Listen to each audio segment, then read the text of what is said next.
Throughout the fall semester, the First Year Experience program here at Martin Methodist College has revolved around a theme of sustainability.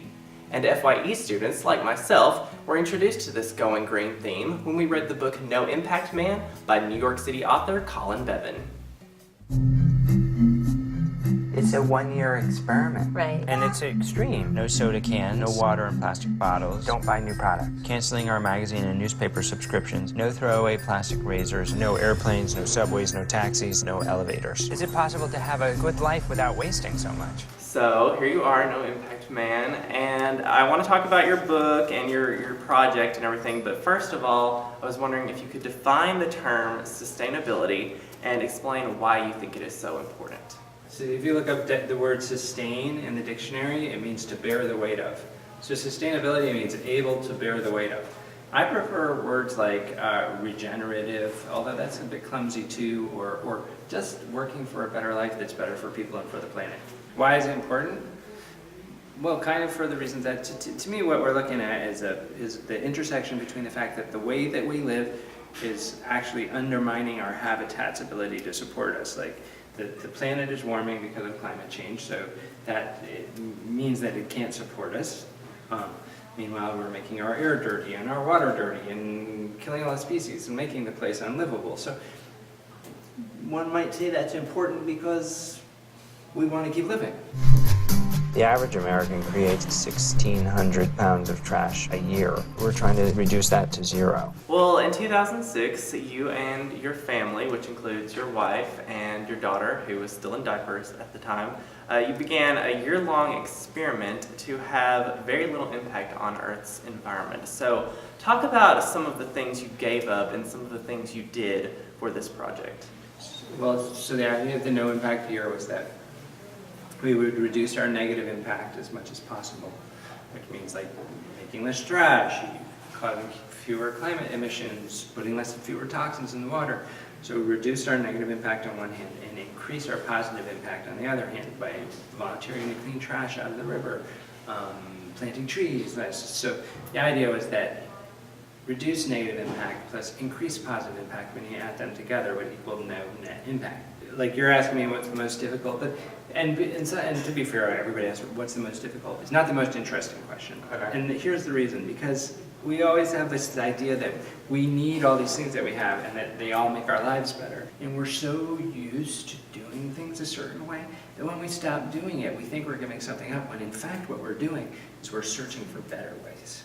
The Times makes it sound like part change the world, part gimmick for your next book. Do you cop to that? Isn't it making you so fringe and wacko that you'll just be discounted as a fringe wacko? I'm just asking rhetorically.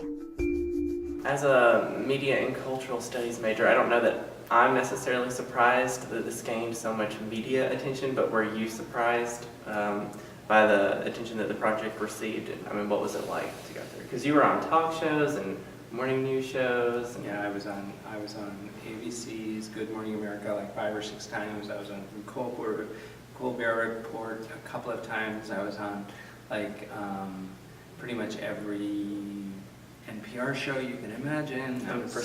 Prestigious newspapers. Yes, I was on live TV in France. I was, just on and on. And yes, I was surprised, but I don't think that it's necessarily No Impact Man that did it. I think these questions of quality of life, of climate change, of environmental degradation, of the collapse of or the teetering on the edge of our economy, these are big global problems, and people have a hard time understanding how they connect to their personal lives. And No Impact Man kind of connected the two, and once that happened, people wanted to talk about it. But I don't think No Impact Man generated the conversation. I feel as though there was a conversation there that was waiting to happen, and so this was one of the things that helped sparked that conversation. Right, and so 8 years later, what is life like now in regards to having no environmental impact? With that, so I sometimes joke I'm not No Impact Man anymore. I'm Medium Impact Man.